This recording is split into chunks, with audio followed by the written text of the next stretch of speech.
You know that feeling when you're exploring an idea with good friends and you're genuinely excited to get their take on it? They can broaden perspectives, help pull on the right threads, and point out what you might be missing.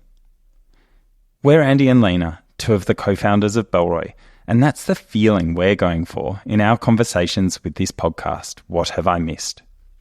We jam on ideas and try to better explore and resolve them. Themes that relate to running a business, nurturing a culture, and trying to have a positive impact in the world. Here's Lina to kick off the episode. So every year we survey our customers. We've done it for about 6 years, and we ask them essentially the same set of questions with some nuance based on what's happening. The question I think we love the most, or are always looking for the answer, is what are the 3 words that you would use to describe Bellroy? In the early days, the answer was... Slim leather wallet. Yeah, totally. Slim leather wallet. That's what everybody said every year. We were definitely the slim leather wallet brand, and our customers just said those 3 words. And then something kind of cool started happening where we saw some of those words fading out a little bit, and one word came forward as the word that our customers use to describe us, which was quality. Definitely on the word map today, it's the biggest word. It's been the biggest word for about the past 4 years. And biggest by a fair margin. Right.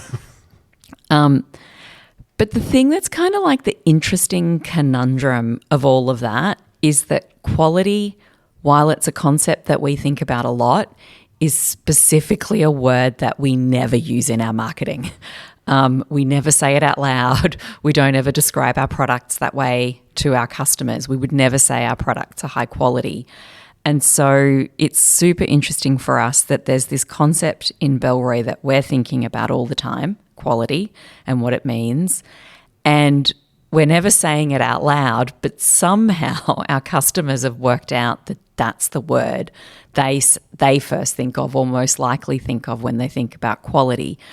And so this felt like a worthwhile thing to kind of try and bring together, well, what do we really think about when we think about quality, given that we're quite hesitant to say it out loud in our marketing. And so whatever is emerging is something that's coming from the zeitgeist somewhere.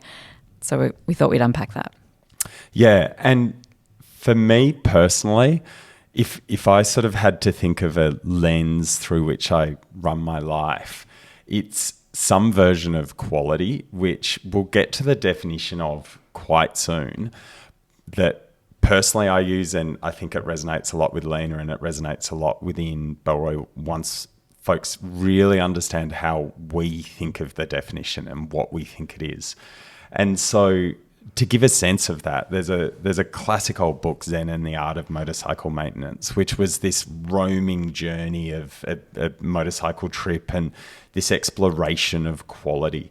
And it was fascinating because for me, I read it during my university years when I was doing a product design engineering course, and I'd just been given the definition of quality that made sense to me, which was fitness for purpose. Mm-hmm. And the whole way reading this book, I loved it. It was such a great exploration, but the whole time I wanted to shout into the author in the book, fitness for purpose. So what did you, Zen and the Art of Motorcycle Maintenance 100% is a classic, and it's like a weird book, and it's not, it's probably on some business book shelves, but like, what's the vibe of the thing?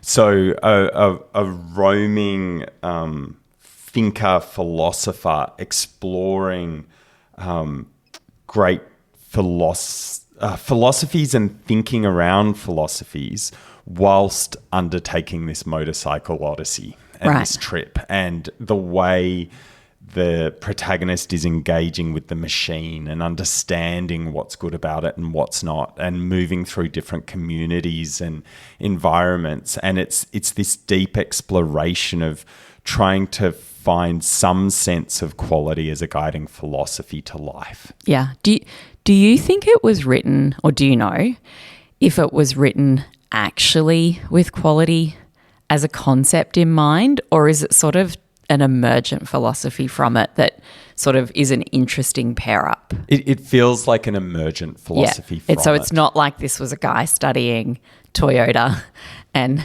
car making No, and that not stuff. that vibe at all. Yeah, but it sort of speaks to quality anyhow. Yes. Yeah, right. Cool. Yeah, so that definition of fitness for purpose, why does that resonate so much for us? And I think it's worth just beginning a little bit in that exploration. So one of the ways I would agitate people when talking about quality, I used to say, is a Ferrari a good quality car? Mm-hmm. And back then, Ferrari was making Uber road cars that were very low, very fast on the road. They might like to claim that they still do that.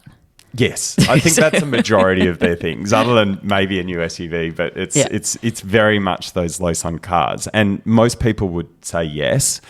And then I would ask, why do the fenders and the panels get knocked off every time it's taken off-road then?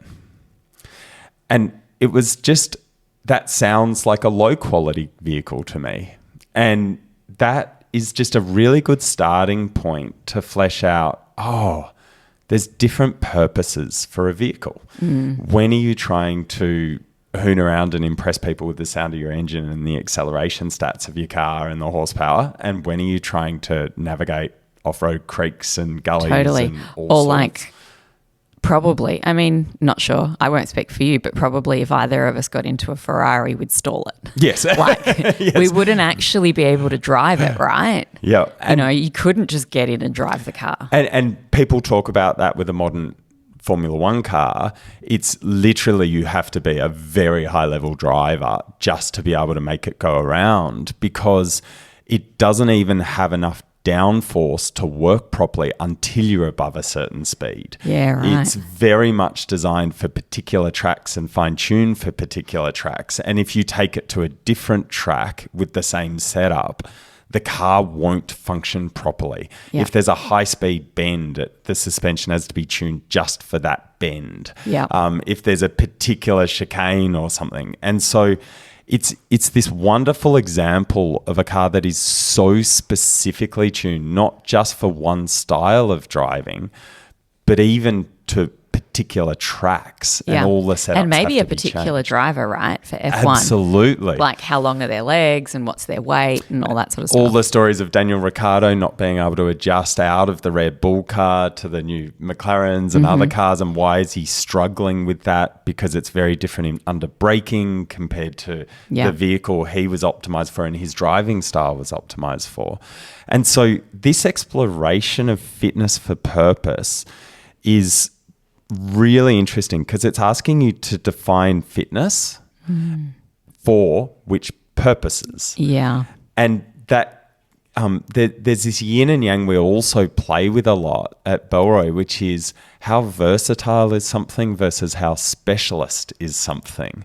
And that's this other idea that not only is it fitness for purpose, it's also fitness for purposes. Is it one purpose or multiple purposes that you're trying to define a performance metric for and realize that metric? So like if I was sort of letting out our failures of the past, or like our times when I think we didn't quite understand the world we were putting our products into properly, I think that when we first released our bags, there were maybe 5 styles. And I think we had not properly thought about the spectrum of versatility versus I was going to say specificity, but Specialism, specialized. Specialized is better. Yeah, like versatile versus specialized. And I think we sort of made 5 bags that were all deeply versatile. They kind of made sense a bit in the office. They made sense a bit on the bike. They made sense a bit if you were going on a small hike. Like they kind of did lots and lots of things. And I think people kind of liked them, but they weren't very specialized. And so they didn't deeply solve problems for people in the same way that I think when I look at the product that we make today, I think it much more like often will solve a problem really well for one specific customer and then have versatility to be useful in other parts of their day. And I think the way I see our bags have evolved in that sort of specialized versus versatile is that they often have a specialization and then an undercurrent of versatility. I think that's really right. And it was even another angle to that was we were looking at pocketing in bags that was so specialist. It was exact pen slots. It was exact slots for cards and items and things. And when we were thinking of achieving that versatility, we said, you're better off using pouches, pencil cases, other things that can be tuned to just the little cluster or ecosystem that you're using for that thing. And so what we should do is reduce those amounts of specialist pockets inside and encourage the use of other ways to organize things. So that's kind of interesting because I sort of let out there saying our bags were overly versatile, but then in fact, if you kind of opened them and looked inside, the storage compartments were overly specific. Well, but in a fascinating way, it was actually encouraging you to use pouches that were specific, but the pocketing itself, there was actually less pocketing on our first bags. Right. In terms of specific pocketing. So since then, we've created the internal pop pockets that can tuck away or open out if you want to put a water bottle or something of that sort of long shape. We've created different types of pockets that work better for sunglasses and optical or better for things on the go. We'd actually tried to go a bit more minimal on the feature set of pocketing and how it worked and encourage the use of pouches, but it had gone too minimal, I think. Right. And so again, it was on this spectrum of how specialized versus how generalist. We were actually trying to make it more generalist by then letting you personalize the pouch sets you were using inside. But it had gone too generalist also in that sense, so that people couldn't, they weren't ready to buy an entire system and think through all of that. They just wanted to get started with a bag. Yeah. So it was this tension, and I think you're exactly right that in modern times we've clarified that dance a little more between how specialist versus how generalist. And it's so important that the fitness for purpose definition is basically the way we see it these days is fitness for purpose /S. So purpose or purposes, and really trying to understand how much flex on the specialist versus generalist. Yeah, so that was sort of a diversion. I mean, actually, I think for us, that's a conversation about quality, but it's sort of not us talking about it at like a meta view of what's quality about and sort of more what would we be talking about if we were thinking about these concepts that I think we want to keep diving into. So quality is totally not a new idea, right? This is not sort of the thing that's on the bestseller list in the last 5 years. It's been around for a very long time. I think, so Andy, you talked about being, a product design engineer, and that was your degree. And then for me, I did a mechanical and manufacturing engineering degree. And so spent a lot of time, I guess, thinking about manufacturing systems in the 90s, I suppose. That was sort of the time that was happening. And I think really for us learning about the history of quality, Toyota is definitely the icon where you see this car company thinking there must be a different way to actually approach making a car and the challenges that come from making a car. And I think that for us, a lot of the ideas that we bring into the factories that we work with now, probably still holding a lot of the Toyota quality system / lean manufacturing ideas, small batch sizes, like finding faults immediately rather than sort of letting it be that you run a production system that can be producing faults for a long time before you detect them. But I think what we thought would be super interesting would be to dive in a little bit more to the sort of traditional view of quality.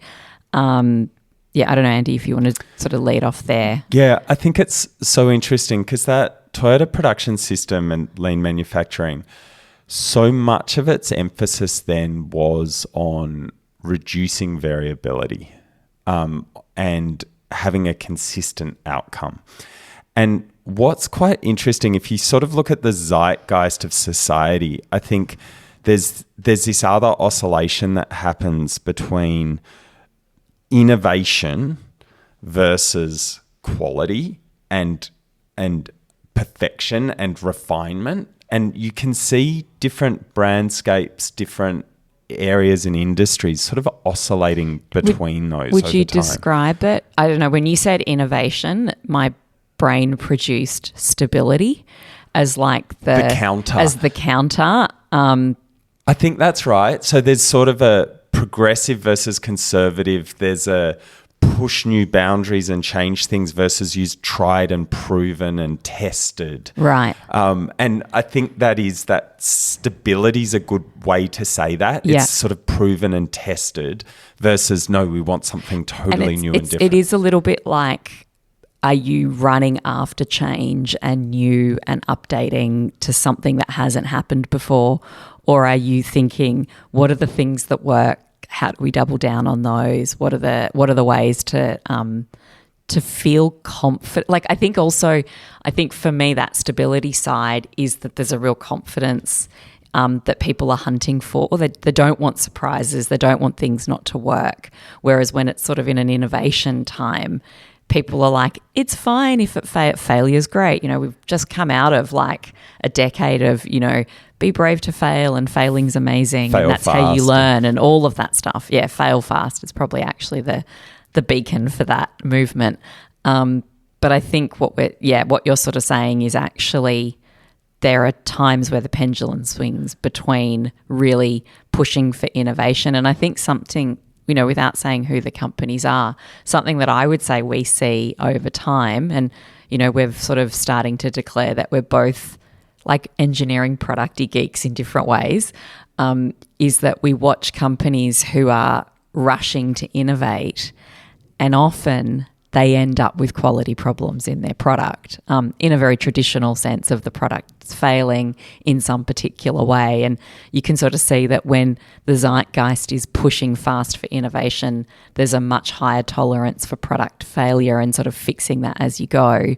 Whereas when you're in a stability zone, you're much more patient for like change, but probably a lot fussier for having not as many quality issues. And so, you know, your comment about reducing variability, I think, in that stability zone. I really agree with that. And at any point in time, there are some markets that are pushing for the progression and innovation and some that are pushing for proven and tested. But that era of sort of the 80s quality movement that was still being taught in the 90s was really interesting. And if I think back to another model for quality, you know, I was taught in my engineering degree, back then there were the 8 dimensions of quality. And if we look at the emphasis of that, back then that was performance and features, which have a bit of room. Then it was reliability, conformance, durability, serviceability, aesthetics, and perceived quality. And so when you look at that, there's not much room for human emotion in that. It's touch to touch in aesthetics perhaps, and a tiny bit about what you consider performance. Yeah, maybe serviceability, like it's sort of saying that I feel like serviceability is starting to connect with, is this a thing that can endure? Like, can you connect to it? Can it be fixed? Can it be changed? I don't know. For me, that feels like something that your emotion might connect into, I guess, with today's landscape in mind. But yeah, I see what you're saying. And they're kind of fairly dry feeling, feature oriented, eliminating variability feel to it. Being able to trust it, sort of thing. And what's interesting, one of the frameworks we really love is the jobs to be done framework. And in that, it's been Tony Orwick and Clayton Christensen and many other proponents of it as they've spoken about it.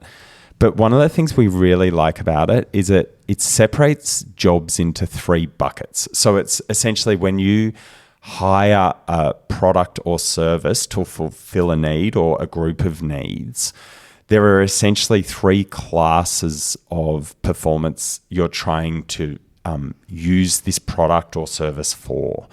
The first is functional. So, do you need to get from A to B? Do you need to carry some things? Do you need to hold cards in your pocket so they're ready for retrieval? These are the more dry functional elements. The second they talk about is, these days they just call it social, but it was social emotional.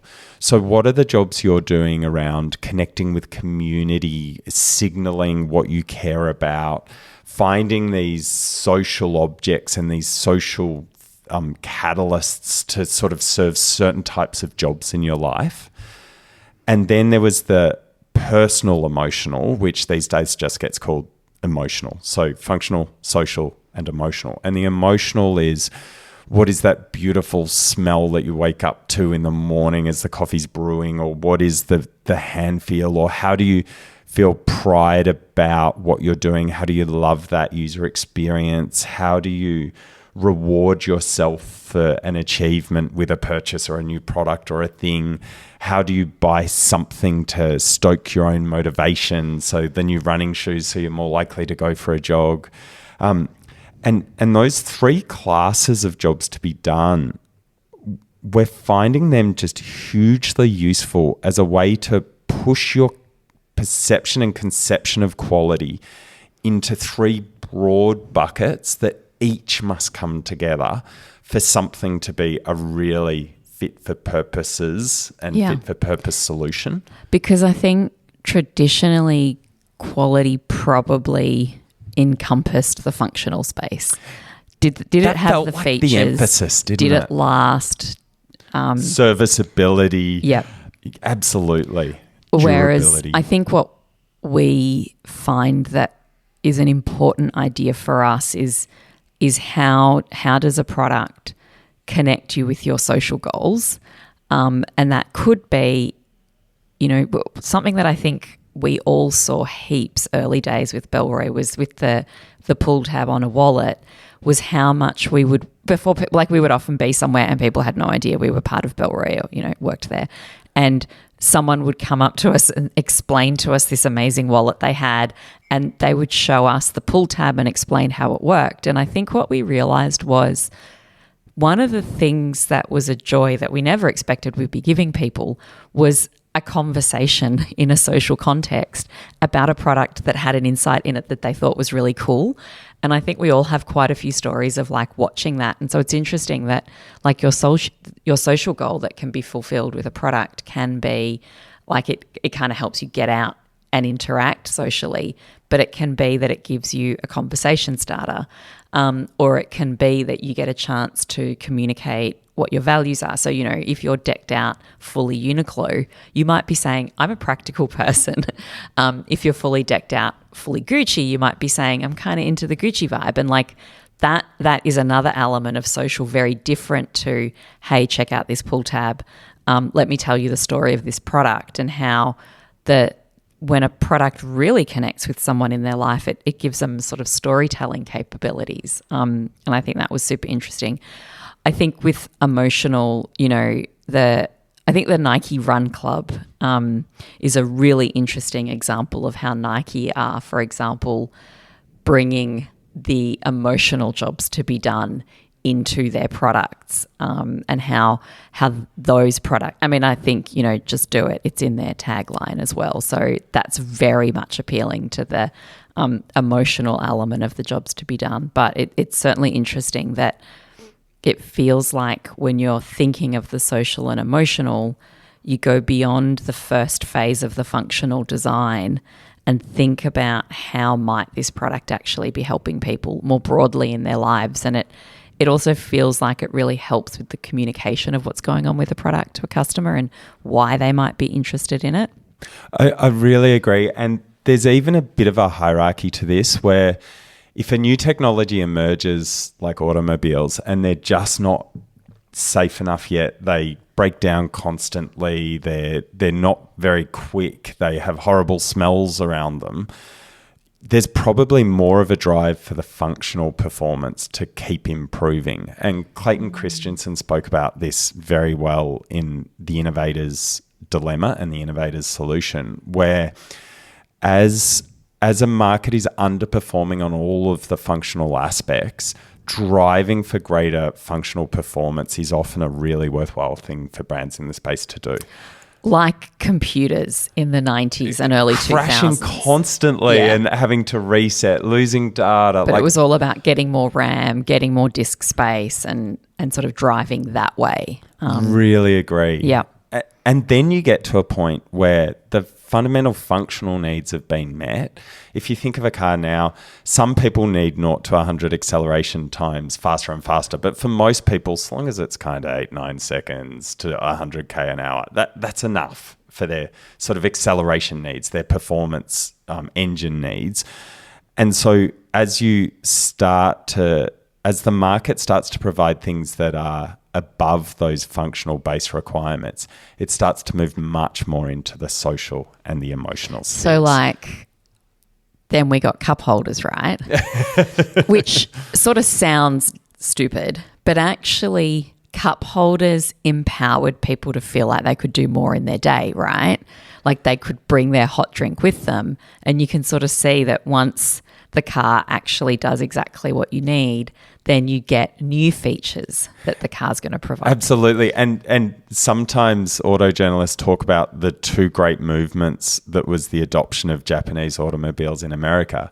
And the first was around the petrol crisis, where the price of petrol shot up, so more efficient cars became better because all of a sudden they did notice the price of petrol on driving miles. And then the second was the Japanese car companies were faster to adopt cup holders. And if you think of US auto culture these days, you do often think of someone carrying their commuter mug filled to the brim with a massive coffee, that sort of thing. And it really did take a write-off of time where all you could do was listen to the radio and kind of sit in the traffic, to all of a sudden let them feel like they had their great hot cup of coffee or whatever. And it was such a small thing, but that was absolutely an emotional trigger. You know, the fuel efficiency of the generation was about functional things really, and money in your pocket, but the cup holders really was an emotional thing. Yeah. So why then, if quality sort of prompts us to think of all of these things, why is it a word that we don't use? Like, because it's a word that we don't put it in our comms about our products. And in fact, I think when we're working, if anyone says, well, this isn't good quality, I think we'd always be like, well, say that without using the word quality. Or like, what do you mean by it isn't good quality? Or like, what makes it bad quality and what makes it good quality? But it is a word that we don't use, right? And I think that as we were thinking about this today, we sort of reflected that there's a few spots where there are words that we actually don't use because they're so much in frequent use, and they're often not thought about for even 5 minutes, let alone half an hour for us right now, and let alone 10 hours, which it could easily warrant. But quality is definitely a word that we don't use because we feel like it's so easily misunderstood when not defined, and defining it can be quite difficult. And I think we were thinking that there were some other words that we also don't use. So strategy is definitely a word that we feel is a bit ick. And it's like if someone's like, well, what's the strategy here? We're sort of like, let's not use the word strategy, or let's not have someone's job be strategy, because it sort of feels like a thing that everyone thinks is good, but often people don't quite know what it means. And I think fashion is another one, right? Absolutely. And it's interesting, each of those words, so quality, strategy, and fashion, are 3 words where people have different perceptions of what it means, and those perceptions take different emphasis in their mind. So if we're having a conversation about what is the finest quality, it just needs so much more than that. And if you go back to the fit for purpose, it's like, okay, first you actually have to show the purpose landscape. And so you can't say there's a finest quality overall. Like a Ferrari is not the finest quality car, or a Rolls Royce is not the finest quality car, until you know the job landscape, the functional, social, and emotional jobs each vehicle must do. So there are. It's interesting, even just in the bag space, the IKEA Fractor, which is that big blue bag that costs $1 in Australia and the US and other areas. It is, to me, that is a really high quality solution. Once you say its job is to very cheaply appear when you need it, carry a heap of stuff, and then collapse back to not much. And you can leave them in strategic places through your life. You can buy 6 of them to deal with a house move, and then they all go, and that was $6. Like, fitness for purpose, that is such a high quality solution for that area. Yeah. And yet, when we think of Bellroy straddling from the Apex backpack, which is a lot more than that, and I guess our version of the Fractor is something like a market tote that is an entry-level product. What we're trying to do is transcend this idea of a price signaling a quality level. We're trying to have many fit-for-purpose products, but acknowledging that different purposes also have different price elasticity on the amount you're willing to pay and what it is. So for an Apex backpack to be justified at the price it is, it needs to tick more jobs than purely functional jobs. There needs to be social and emotional jobs. It needs to be used in more parts of your day. So it's currently my everyday backpack, and I travel with it, and I use it to the office, and I take it on the weekend to places. So it needs to do more of that sort of cost per wear, be useful in more places, and be useful on more dimensions. And yet a market tote for us is still a high quality product for how you define quality. It doesn't have as many pockets. It doesn't have as many features. But if your job is to leave some in the back of a car seat or have some ready for a supermarket shop, it can pop out, it can stand up well enough, it has just enough pockets, but it's also affordable enough that you can have a suite of them. So you see this idea of quality as in it's trying to hold too much information in one word, and it's almost like you need to force a richer vocabulary in there that forces more definition of things. And I think strategy and fashion are similar to that. I think instead of using the term strategy, we will often use objectives, tactics, and actions. Like all 3 of those things together can achieve a strategic outcome.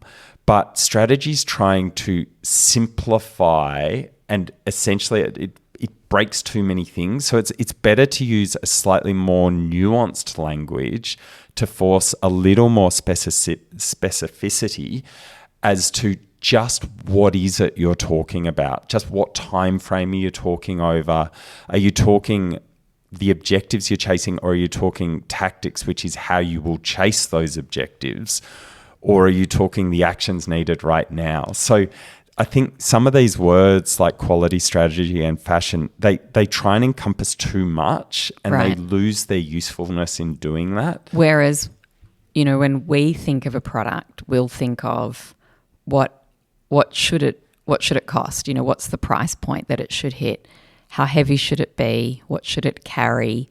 How should it look on your body? And all of those things are elements of the quality of the product, but we would never say, is this a high quality product? We would say, is the price within the target price, and is the weight within the target weight, and do the materials meet the wear requirements that we think they're going to have, and is there the slot for the things that we think the bag needs to carry? And so while we like the concept of quality a lot, from a fitness for purpose perspective, we never actually use it to assess our products, because we've always extracted out what would make this product high quality, and then we're assessing the product against those measures instead, rather than saying that the thing is high quality. And so I think for us, when we see products out in the market that describe themselves as high quality, we kind of have but what does that mean? Like, does that mean it's a Fractor? Does that mean it's a Birkin? Both of those have very high quality features depending on what you're optimizing for. And so I think, for us, that's why we love the concept of quality, but really never actually describe our products as being high quality. And yet we're pretty happy that that's how customers describe us. As so the first word that to jumps the to mind. Our customers and maybe that's that it's our job to think about what might our customers want, and when they see a product, how will it tick the boxes that they might be trying to tick? And so I think we're delighted for a customer to feel like this just meets my needs. It is high quality. And we see it as our job to work out what might a customer be looking for so that when they see it, they decide it's high quality. And that's kind of what we need to do. And they don't necessarily have to. They can just feel like the product ticks their box. I think that's spot on. And one of the responsibilities that comes with that is that the way we message and communicate the promise of our products needs to be realistic. Because if we overpromise on a product, or if we don't show its limitations or what its real purpose is and what it won't be as good at, then we're breaking the expectations, and that's where they might then perceive something as low quality because their expectations about its fitness for purpose are not actually aligned with what our intent was in that product. Yeah, totally. That's a whole new conversation that maybe we shouldn't dive into today. But yeah, times where how you communicate what a customer should expect for a product massively sets their expectation of whether they're happy with it or not. And so, yeah, but we should save that for another day. I think that was a good dive into quality. Have we missed anything?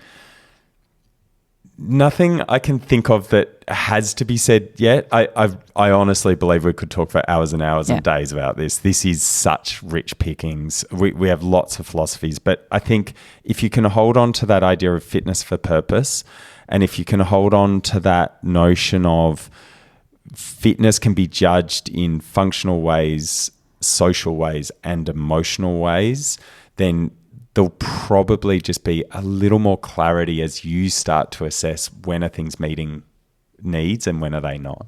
Sounds good. Thanks for joining us for today's conversation. You can find details and relevant links in the show notes. If you feel like you're learning something here, perhaps subscribe on either Spotify or Apple.